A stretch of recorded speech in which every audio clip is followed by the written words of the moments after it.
Hello everyone and welcome back to Tokyo on Fire. Today is October 20th, 2016. Before I get started, I want to send a huge shout out to everyone who congratulated us on the announcement of 1,000 subscribers to Tokyo on Fire, and we've also surpassed 100,000 views to our episodes. Thank you very much for watching, for telling your friends about Tokyo on Fire. Please don't forget to hit that subscribe button.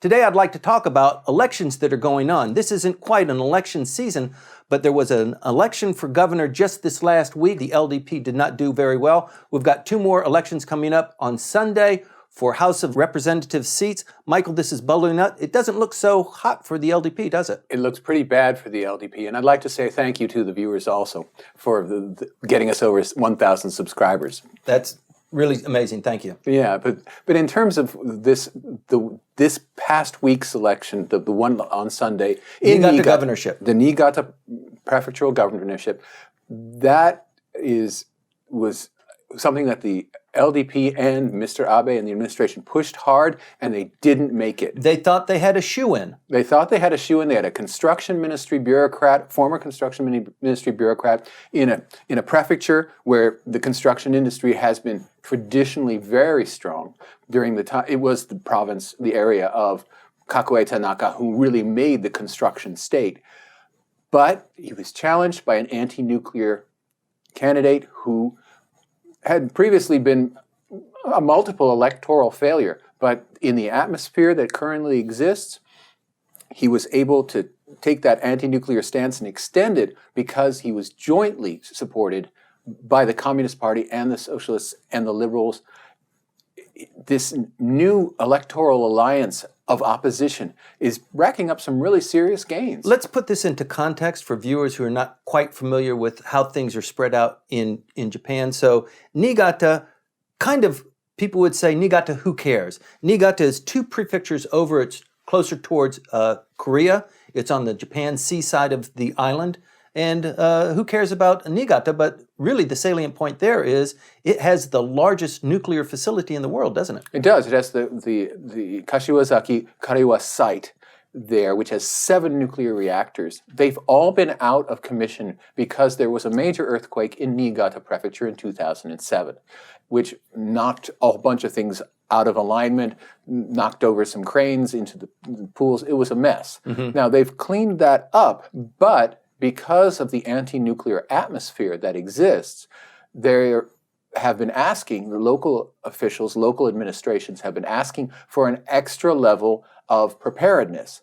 And they're not getting what they want from TEPCO, which is the same company that runs the Fukushima Daiichi site that has been abandoned because of the nuclear accident there.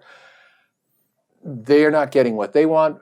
TEPCO, of course, is not getting the ability to restart the reactors, which would really help its profitability, making it more stable and able to pay for the cleanup at Fukushima Daiichi. And the national government has not been able to get the two sides together. And in this case, the LDP failed to get its candidate elected. Right. All of the TEPCO reactors except for 2 have been shut down. And actually all of the TEPCO reactors. TEPCO doesn't run any nuclear reactors right now. What are the 2 that are? The two are run by it's a different facility. Yeah, it's Kyushu Electric. Yeah. Right. And also the Ikata one that's going to be Shikoku. They're different electric companies of the different EPCOs. But TEPCO would really like to get off the coal burning and LNG burning train to the extent that it can. It's cheaper for them. They get a profit out of it, and they have these facilities. They're already they exist. They've been in mothballs since 2007, and just maintaining them is an economic loss. Right. So having this extra hurdle, there's not really a way that the governor can actually halt a restart. As long as they meet the standards. But nevertheless, the governor can delay it and make it less likely to happen by interfering with the most important thing, which is evacuation plans, which is the responsibility under Japanese law of the prefectures. Emergency response is prefectural based, not national based. So that without that cooperation, they don't meet the standards for restarts. Right. And so that's where that political issue becomes a national issue indeed. TEPCO shares lost 8% on the announcement of the defeat of the LDP-backed candidate. They cratered, yeah, but they're not worth very much anyway. And they're in a real bind, aren't they? I mean, what they had initially said was, if we can't get any of these reactors, even one or two of them in Niigata started, there's no way that we can survive financially. They are definitely having a problem in terms of profitability. Still, this issue of whether things are profitable or not has not played well with the public. Sure. And it always seems like some kind of accounting game. So it's probably not the way they should be playing it. But the best line of action would probably be the environmental one, in that Japan, because it's burning so much in the way of fossil fuels instead of using nuclear power, is nowhere near meeting any of its international obligations. And it's signed on to the Paris Agreement. It is, of course, very proud of the fact that it was the Kyoto Protocol on CO2 emissions that it's associated with the second capital here. There's no way they can do it without nuclear power. Nuclear power needs to be part of the mix. At the time of the Fukushima disaster, it was providing about 20% of Japan's electric needs. 20 to 30, yeah. Right? And that's a big chunk to replace. It also makes Japan beholden to certain governments that are not entirely savory. And certainly it has made the relationship with Russia, for example, much more... Well, it's tilted in Russia's favor because Russia now supplies a very big amount of the LNG that Japan is burning simply to run its power plants. So it's somewhat logical to say that Japan needs nuclear energy. These reactors need to be started. The fact that an anti-nuclear governor was elected in Niigata is not a very good sign for this being more proactively started. Yeah, and then the LDP is committed to reactor restarts. They're committed based on their relationship with big business. Big business needs it. Would like to have a stable source of electricity at a certain price.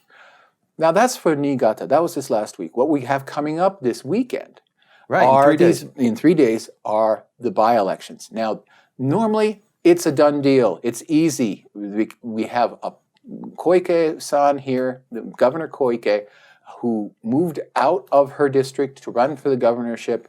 That district seat is open. Her protege from the LDP, perfect, no problem. He'll win the seat easily. But it's not easy because Mr. Wakasa was a bad boy. He's a bad boy in the LDP member, eyes. right. He's an LDP member who broke with the party, did not support the candidate of the LDP in the governor's race. He actively campaigned for candidate Koike and has threatened that if he or any other of the candidates of the LDP members who broke ranks and worked for the Koike campaign are in any way disciplined, he will leave the party, which is bizarre. A guy who's campaigning on a party list who is saying, I will leave that party if that party tries to apply its rules to me. Well, it's hardball politics, but you've seen the Prime Minister actually get on the campaign for Koike as well. I mean, this happened just this last week. They looked like old buddies. Well, they are old buddies ideologically, but this is not good because the track record of the LDP in the local elections recently is not good. It's not been very good.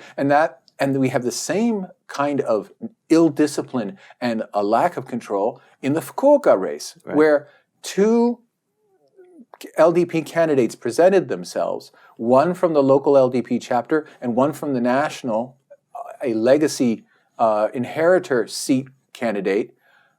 The two sides could not come to any agreement, and there are no LDP candidates. There are they're both running as independents against, again, the unified opposition candidate. The communists, the socialists, the liberals will be supporting the DP's candidate jointly.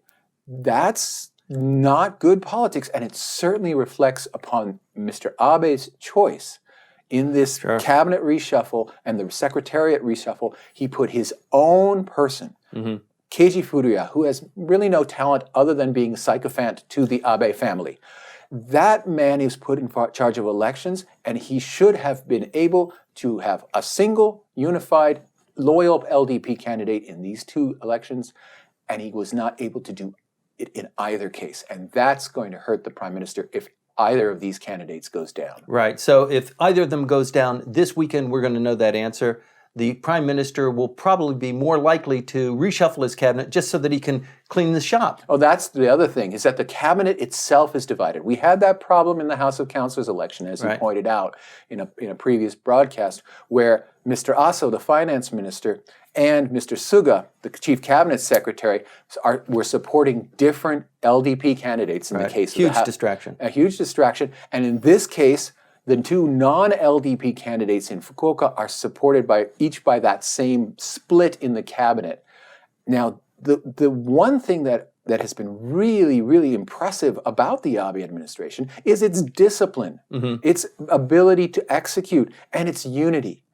We're now starting to see in these local elections and these by-elections breakdowns in unity, the inability to coordinate on the local level and the national level, and the sudden breakaway of telegenic people who are going to go their own way. That's looking like, decay, and that's not good going into this possible January election that everyone is talking about, which means that it's going to happen. Right. Fukuoka looks like it's going to be really the litmus test because, once again, we see the opposition parties cobbling some sort of a coalition together so that they can fight against the LDP in something that looks like a fair fight. It looks like a fair fight in both cases, both in Fukuoka and in Tokyo. The unified opposition candidate is a DP person, so there's no question about being extremist. That's one. And they're both quite attractive. In Arai-san, who's in the Fukuoka race, is a former MOFA, Ministry of Foreign Affairs person. Then we have a former television personality in the Tokyo race running against Wakasa, the LDP candidate, who's not loyal to the LDP. It's a really good opportunity for the new administration of Ren Ho at DP, for her to rack up, it's a chance to rack up victories that no one expected would be there. And if that happens, when that Monday rolls around and it's time to meet again in diet session and ask some questions of the prime minister, there will be a very distinct change in how high she's standing as compared to him. Right. How come the LDP hasn't done very well in the gubernatorial elections? That's a really tough question. It has to do definitely with the nuclear issue. It certainly led to the loss in Kagoshima Prefecture, where the Sendai reactor is online.